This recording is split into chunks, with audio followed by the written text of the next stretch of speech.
अस्सलाम वालेकुम students, welcome to bio with Anila. Class 9 का टॉपिक जो मेरी इस वीडियो में हम डिस्कस करने लगे हैं वो आज हम लोग एनिमल टिश्यू डिस्कस करने लगे हैं। स्टार्ट करते हैं बिस्मिल्लाहिर्रहमानिर्रहीम। बेसिकली बेटा 4 चैप्टर हम लोग जो डिस्कस कर रहे हैं उसमें पहले पार्ट में हम लोगों ने ऑर्गेनाइज डिस्कस की थी, फिर उसके डिफरेंट फोर्सेस हम लोगों ने डिस्कस की। अब ये जो थर्ड पार्ट आ जाता है 4 चैप्टर का, इसमें बेसिकली टिश्यू बारे में, चाहे वो एनिमल टिश्यूज़ हों चाहे वो प्लांट टिश्यूज़ हों, क्योंकि तमाम के तमाम जो लिविंग ऑर्गेनिजम्स हैं, चाहे वो प्लांट्स हो चाहे वो एनिमल्स हों, वो सेल से मिलके बने हुए हैं। और जब सेल कंबाइन करते हैं तो फिर हमारे पास क्या बन जाते हैं, टिश्यूज़ बनते हैं। ठीक है, group of cell is basically known as tissue.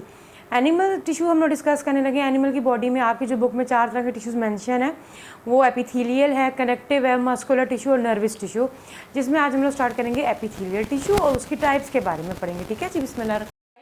Epithelial tissue, epithelial जो है बेसिकली बेटा नाम ही क्या इंडिकेट कर रहा है कि ये 2 वर्ड से मिलके बना हुआ है, एपी और थीलियल। ठीक है जी, एपिथेलियल 2 वर्ड से मिलके बना हुआ है, एपी और थीलियल। एपी का मतलब होता है अपर और थीलियल का मतलब होता है स्किन। तो ऐसा टिश्यू या ऐसे सेल्स जो कि पूरी बॉडी के एक तो बाहर प्रेजेंट है, प्लस बॉडी के अंदर डिफरेंट जो ऑर्गन्स हैं, ब्लड वेसल्स हैं, उनके बाहर भी जो चीज़ प्रेजेंट है उसको क्या कहा जाता है, एपिथेलियल टिश्यू। एपिथेलियल टिश्यू जो है, एपी मीन अपर, थीलियल मीन स्किन, वो टिश्यू है जो कि ना सिर्फ बॉडी के बाहर प्रेजेंट है बल्कि बॉडी के अंदर डिफरेंट जो ऑर्गन्स, अगर इंसान के हवाले से बात की जाए, देखिए हमारी बॉडी में अगर मिसाल के तौर पे डिफरेंट ऑर्गन्स हैं, हार्ट है, स्टमक है, दिल है, फेफड़ा, इसके अलावा हमारे पास फेफड़े हैं, लंग्स है जिसको कहा जाता है, किडनीज़ हैं, गुर्दे हैं, तो इन सब के भी जो बाहर वाली लेयर है वो एपिथेलियल टिश्यू से मिलकर बनी है। अब जो एपिथेलियल टिश्यू होते हैं, क्योंकि ये आउटर मोस्ट कवरिंग, इसका बेसिक फंक्शन होता है कवरिंग और प्रोटेक्शन। जो बेसिक फंक्शन होता है एपिथेलियल टिश्यू का, याद रखिए हम लोग प्लांट्स में भी डिस्कस करेंगे कि एपिडर्मल टिश्यू होता है वो भी प्रोटेक्शन करता है। जो एपिथेलियल टिश्यू है उसका जो सबसे पहला काम वो तो एक तो हमारे पास प्रोटेक्शन आ ही जाता है। ठीक है जी, इसके अलावा कवरिंग भी जो आ जाती है हमारे पास। अच्छा, इसके जो सेल्स होते हैं ना बेसिकली बेटा वो क्लोजली पैक्ड होते हैं। देखिए अब हमारे पास क्या है कि मिसाल के तौर पे ये मेरी 4 फिंगर्स हैं।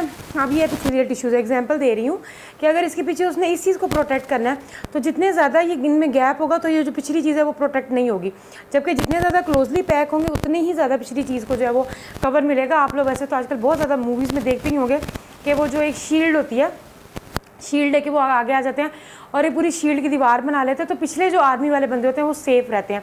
तो एपिथेलियल टिश्यू के जो सेल्स होते हैं वो क्या होते हैं, हमारे पास क्लोजली पैक्ड होते हैं। जितना ज़्यादा क्लोजली पैक्ड होंगे उतना ही ज़्यादा जो अंदर वाली चीज़ है उसको प्रोटेक्शन मिलेगी। ठीक है जी, एपिथेलियल टिश्यू के जो सेल्स होते हैं they are basically closely packed with each other. अब हमारे पास एपिथेलियल टिश्यू जो है, इसका मैंने आपको फंक्शन बता दिया कि प्रोटेक्शन है, कवरिंग है। एपिथेलियल टिश्यू की डिफरेंट टाइप्स हैं, किस पे डिपेंड करती हैं, एक तो हमारे पास सेल्स का नंबर क्या है प्लस सेल की क्या शेप है। कुछ एपिथेलियल टिश्यू पूरी बॉडी में प्रेजेंट तो हैं मगर सेल्स की शेप डिफरेंट जगहों पे डिफरेंट है। ठीक है, अगर वो ऑर्गन्स के ऊपर है तो वो डिफरेंट है। अभी मैं आपको इसके टाइप्स के नेम एक एक करके बताती हूँ और फिर बताऊँगी कि इसको याद करने का आसान तरीका क्या है। तो हमारे पास एपिथेलियल टिश्यू डिस्कस हो रहा है, अब हम इसके टाइप्स को डिस्कस करते हैं। बेसिकली जो आपकी बुक में मैंशन है 5 टाइप्स हैं, जिसमें जो सबसे पहली है वो है स्क्वामस एपिथेलियम। स्क्वामस एपिथेलियम या स्क्वामस एपिथेलियल टिश्यू या सेल्स। बेटा जी ये जो टॉपिक है ये आम तौर पे 3 हेडिंग्स के अंदर जाएगा। एक तो इनकी शेप क्या है, एपिथेलियल टिश्यूज़ की शेप क्या है, ये सेल्स की शेप क्या है, फिर ये पाए कहाँ पे जाते हैं, लोकेशन इनकी क्या और इनका फंक्शन क्या है। ये जितने भी आपकी बुक में 5 टाइप्स मेंशन हैं, जैसे स्क्वामस एपिथेलियम फर्स्ट टाइप हम लोग डिस्कस करने लगे हैं। पहले आप इसकी हेडिंग दे के पेपर अगर में आ जाता है तो आप इसकी अगर पूरा नोट ही आ जाता है एपिथेलियल टिश्यू पर 10 मार्क्स का, तो एपिथेलियल टिश्यू को बताइए, फिर उसके बाद इसकी टाइप्स को बताना है। तो इसमें सबसे पहले हमारे पास क्या आ जाती है, शेप आ जाती है सेल की। सब में हम यही देखेंगे, शेप है, फिर उसके बाद इसकी लोकेशन, लोकेशन का मतलब है कि ये कहाँ पाए जाते हैं, और थर्ड आ जाता है इसका फंक्शन। वैसे तो आपकी बुक में 2-3 लाइनों में मेंशन है मगर मैं आपको वैसे बता रही हूँ कि शेप, लोकेशन और फंक्शन के अकॉर्डिंगली बड़े आराम से याद हो जाएगा। जो स्क्वामस एपिथेलियम के जो सेल्स होते हैं ये हमारे पास single layer of flat cells होते हैं, बहुत आसानी के लिए बस याद है कि सिंगल लेयर है और फ्लैट सेल्स है।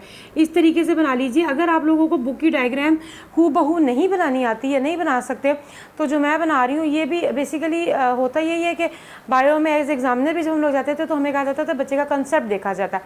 तो आप लोग अगर कंसेप्चुअल भी अच्छी और सही डायग्राम बना रहे हो तो वो एक्सेप्टेबल होती है। अब ये देखिए, ये हमारे पास क्या है, स्क्वामस एपिथेलियम, क्योंकि टिश्यू है तो टिश्यू सारी बात सेल से मिलकर बना हुआ है। They are basically made up of flat cell, single layer होती है और ये फ्लैट सेल्स होते हैं और ये इसके अंदर जो है वो न्यूक्लियस है।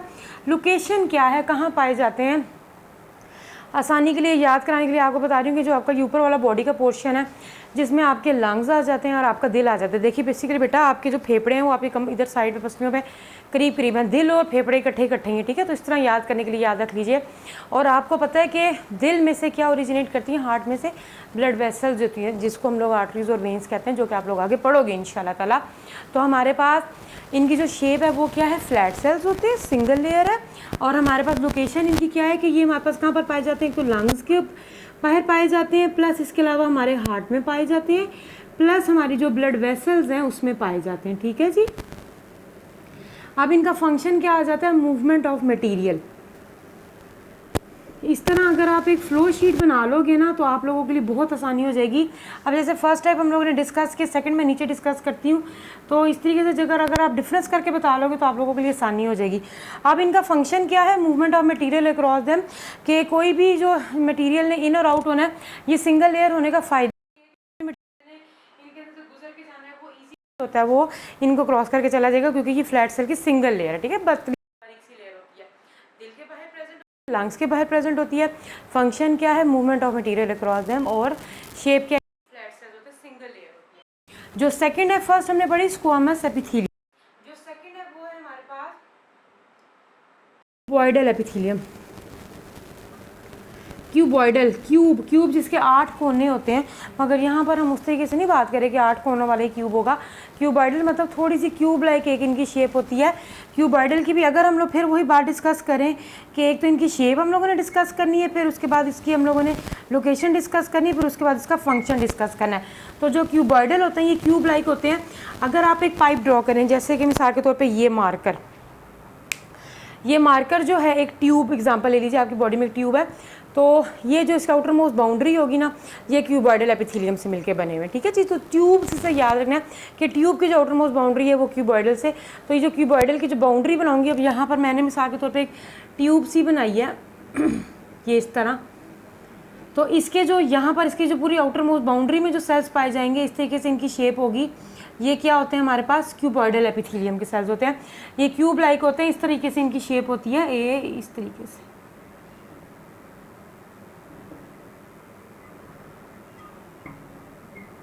सामने तौर पे ऐसे होती है, ठीक है जी। ये क्यूबॉइडल है। लोकेशन क्या है, मैंने आपको बताया ट्यूब्स वगैरह में है, तो कहाँ पर पाए जाएंगे, किडनी ट्यूब्स में। ये जो किडनी ट्यूब्स होती हैं, गुर्दे से जो निकलती हैं ट्यूब्स, हम लोग आगे 10th में आप लोग डिस्कस करोगे कि किडनी में से डिफरेंट ट्यूब्स निकलती है जिसको यूरेटर कहा जाता है। तो किडनी के ट्यूब्स के बाहर डिफरेंट जो हमारी ग्लैंड्स हैं, ग्लैंड्स हमारी बॉडी में कोई ना कोई चीज़ सिक्रीट कर रहे होते हैं और वो सिक्रीशन ज़्यादातर ट्यूब्स में होती है। तो जो ग्लैंड्स के बाहर की जो ट्यूब्स हैं उसके अंदर बाहर और प्लस किडनी ट्यूब्स के बाहर जो होते हैं वो क्या पाया जाता है, ये क्यूबॉइडल एपिथेलियम। और इसका क्या फंक्शन होता है, सिक्रीशन का मतलब होता है, क्योंकि बेसिकली बेटा कोई ना कोई चीज़ सिक्रीट कर रहा है। अब किडनीज हैं, गुर्दे हैं, वो क्या सिक्रीट कर रहे हैं, यूरिन, ठीक है जी। यूरिन बनाने के बाद वो यूरेटर में सिक्रीट कर देते हैं। तो जो अगर मैं यहाँ पे ड्रॉ करूँ, ये है जी गुर्दे मिसाल के तौर पे, इसमें से जो ट्यूब निकल रही होती है उसको यूरेटर कहा जाता है, ठीक है। क्या कहा जाता है, यूरेटर, जो कि यूरिन को कैरी करता है। तो ये जो यूरेटर की जो आउटर मोस्ट बाउंड्री है ये किससे मिलकर बनी है, क्यूबॉइडल एपिथेलियम से। तो इसका क्या काम होता है, सिक्रीशन का। ये कुछ ना कुछ क्या सिक्रीट कर होता है, जैसे कि मिसाल के तौर पर यूरिन, और डिफरेंट ग्लैंड्स जो है वो भी कुछ ना कुछ होगा वो सिक्रीट कर रहे होते हैं। तो हमारे पास जो फर्स्ट टाइप हम लोगों ने स्क्वामस एपिथेलियम पढ़ी, सेकेंड हम लोगों ने क्यूबॉइडल एपिथेलियम के जो सेल्स की शेप होती है वो क्यूब लाइक होती है और ये भी सिंगल लेयर ही होते हैं। लोकेशन इनकी क्या है कि किडनी ट्यूब्स के ऊपर पाए जाते हैं, प्लस ग्लैंड्स वगैरह के ट्यूब्स के ऊपर पाए जाते हैं। और इनका क्या काम होता है, सिक्रीशन, ठीक है जी, सिक्रीशन इनका काम है। ये तो हम लोगों ने डिस्कस कर लीजिए इसकी 2 टाइप्स। अब थर्ड पे आ जाते हैं।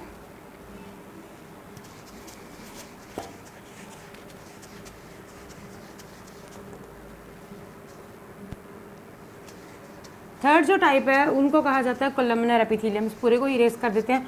जो थर्ड टाइप है वो है हमारे पास कोलमनर एपिथेलियम।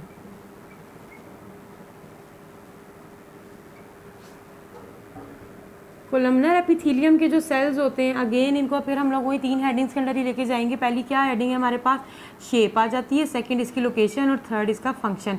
कोलमनर एपिथेलियम के जो सेल्स होते हैं ये एलोंगेटेड होते हैं, लंबे लंबे से होते हैं। तो ये भी तकरीबन सिंगल लेयर ही मगर एलोंगेटेड होते हैं। इस तरीके से ये लंबे लंबे से होते हैं और इनके सेंटर में आप बना दीजिए न्यूक्लियस। ये है जी हमारे पास कोलमनर एपिथेलियम के सेल।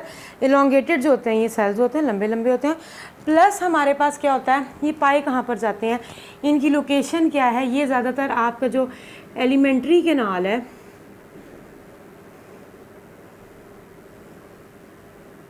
और गॉल ब्लैडर में पाए जाते हैं।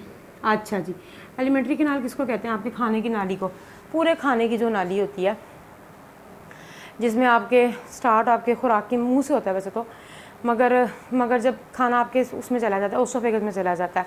अपना डाइजेस्टिव सिस्टम अगर आप देखिए ना तो ये ओसोफेगस है, खुराक की नाली है, उसके बाद मैदा आ जाता है, स्टमक है। अब एक ही नाली है, अपने फंक्शन के अकॉर्डिंगली कभी वो तंग हो रही, कभी वो फैल रही है। ये ओसोफेगस है, खाने की नाली, ये मैदा आ जाता है, मैदे के बाद ये जी स्मॉल इंटेस्टाइन का पोर्शन आ जाता है जिसको छोटी आंत कहते हैं, और उसके बाद लार्ज इंटेस्टाइन का पोर्शन आ जाता है जिसको बड़ी आंत कहा जाता है। ये एक रफ सा स्केच है हमारे डाइजेस्टिव सिस्टम का। देखिए एक ही पाइप है, अपने फंक्शंस के अकॉर्डिंगली कभी जो ये पाइप है वो क्या हो रहा है, कभी जो है वो चौड़ा होता जा रहा है, कभी पतला होता जा रहा है। तो ये पूरा एलिमेंट्री कैनाल है। तो जो इसके बाहर पाए जाते हैं वो कौन से सेल्स पाए जाते हैं, कोलमनर एपिथेलियम के, ठीक है। प्लस यहाँ पर हमारे पास स्टमक के करीब करके लिवर होता है, हमारा फंक्शन जिगर जिसको कहा जाता है। जिगर के अंदर पाया जाता है जी हमारा गॉल ब्लैडर जिसको पित्ता कहते हैं। गॉल ब्लैडर किसको कहा जाता है, पित्ते को कहा जाता है। तो हमारे पास क्या है कि ये जो सेल्स हैं ना सिर्फ हमारे एलिमेंट्री कैनाल के बाहर प्रेजेंट है, प्लस हमारा जो गॉल ब्लैडर होता है, जो पित्ता है, उसके बाहर भी पाया जाता है। पित्ते का भी आपने बहुत फंक्शन सुना होगा कि जिन लोगों का पित्ता नहीं होता वो कोलेस्ट्रॉल को हजम नहीं कर सकते, क्योंकि ये गॉल ब्लैडर भी कुछ ना कुछ सिक्रीट कर रहा होता है। तो हमारे पास ओवरऑल जो इनका फंक्शन होता है कोलमनर एपिथेलियम का, इनका भी फंक्शन जो है वो सिक्रीशन ही है। Their cells basically make some secretions, ठीक है जी। तो हमारे पास इसका फंक्शन क्या आ जाता है, दे मेक सिक्रीशंस। बस ये आप लोगों ने याद रखना है, ठीक है। ये डाइजेस्टिव सिस्टम एक स्केच इसलिए ड्रॉ करके दिखाया ताकि आपको ज़रा समझने में आसानी हो। कोलमनर एपिथेलियम के सेल जो होते हैं ये एलोंगेटेड होते हैं। पाए कहाँ पर जाते हैं, हमारे एलिमेंट्री कैनाल के बाहर, प्लस हमारे गॉल ब्लैडर के बाहर। और यहाँ पर ये क्या प्रोड्यूस करते हैं, सिक्रीशन प्रोड्यूस करते हैं, ठीक है। अब इससे मिलता जुलता जो चौथी टाइप है वो आपने नाम याद रखना है। देखिए स्क्वामस एपिथेलियम थोड़ा सा डिफिकल्ट था, क्यूबॉइडल तो आपने क्यूब से याद रखना है, क्यूबॉइडल एपिथेलियम ये भी थोड़ा सा मुश्किल है। कोलमनर एपिथेलियम अगर याद करोगे तो हो जाएगा। चौथा जो है वो है सिलिएटेड कोलमनर एपिथेलियम, यही नाम है मगर उसमें सीलिया के एक इजाफा हो जाता है। सीलिया क्या होते हैं अभी बताती हूँ। जो चौथी टाइप है वो है हमारे पास सिलिएटेड कोलमनर एपिथेलियम, ठीक है जी। ये है हमारे पास ciliated columnar epithelium. Ciliated columnar epithelium क्या नाम इंडिकेट कर रहा है, फिर अगेन इनकी शेप अगर आप देखिए तो ये हमारे पास होते ये कोलमनर एपिथेलियम के सेल्स ही हैं, एलोंगेटेड ही हैं, मगर इनके ऊपर छोटे छोटे से हेयर लाइक स्ट्रक्चर होता है जिनको सीलिया कहा जाता है। ये है जी हमारे पास सीलिया, हेयर लाइक स्ट्रक्चर है। आप अपने नोज़ में भी देख सकते हो, शीशे के अंदर अपने नोज़ का करके देखो तो आपको जो हेयर लाइक स्ट्रक्चर नजर आएंगे वो सीलिया है। ये ज़्यादातर हमारी सांस की नाली के अंदर जो होते हैं प्रेजेंट होते हैं। तो सिलिएटेड कोलमनर एपिथेलियम की क्या शेप है, ये एलोंगेटेड है और इनके ऊपर क्या प्रेजेंट होते हैं, छोटे से। इनका why they have given the name ciliated because इनके ऊपर जो होता है वो छोटे सीलिया जो होते हैं वो प्रेजेंट होते हैं। अब इनकी लोकेशन आ जाती है। लोकेशन मैंने अभी आपको बताया, ज़्यादातर ये हमारे रिस्पायरेटरी सिस्टम है, हमारे जो सांस का निज़ाम है, जिसको हमारी जो सांस की नाली है जिसको ट्रैकिया कहा जाता है या विंड पाइप कहा जाता है। अगर आपको ट्रैकिया नहीं याद होता तो आप विंड पाइप। अब देखिए अब हम लोग थोड़ा सा ड्रॉ करते हैं अपना जो रिस्पायरेटरी सिस्टम है। हमारे पास नोज़ को छोड़ के ये हमारा ट्रैकिया या विंड पाइप सांस की नाली है। सांस की नाली दो छोटी छोटी ब्रांचेस में डिवाइड हो जाती है जो कि फिर लंग्स में चली जाती है। ये जो जितना भी ये ट्रैकिया है और इनको कहा जाता है ब्रोंकाई, इन ट्यूब्स को क्या कहते हैं, ब्रोंकाई कहा जाता है। इनके अंदर क्या प्रेजेंट होते हैं, ये सिलिएटेड कोलमनर एपिथेलियम। तो इनकी लोकेशन क्या है हमारे पास, ट्रैकिया प्लस ब्रोंकाई।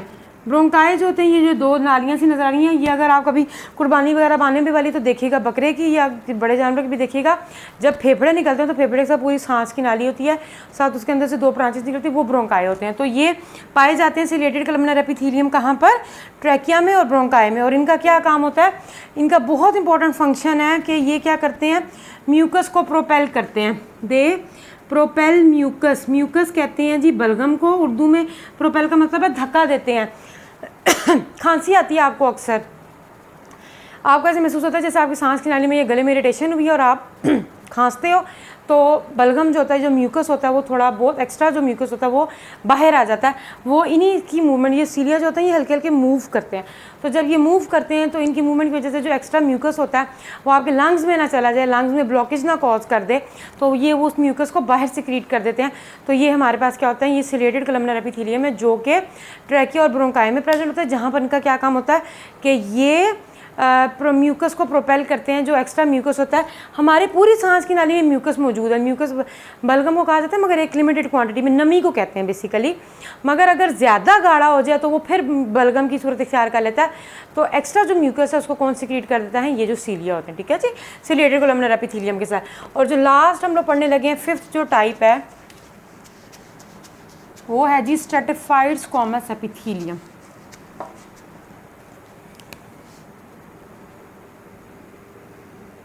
स्ट्रेटिफाइड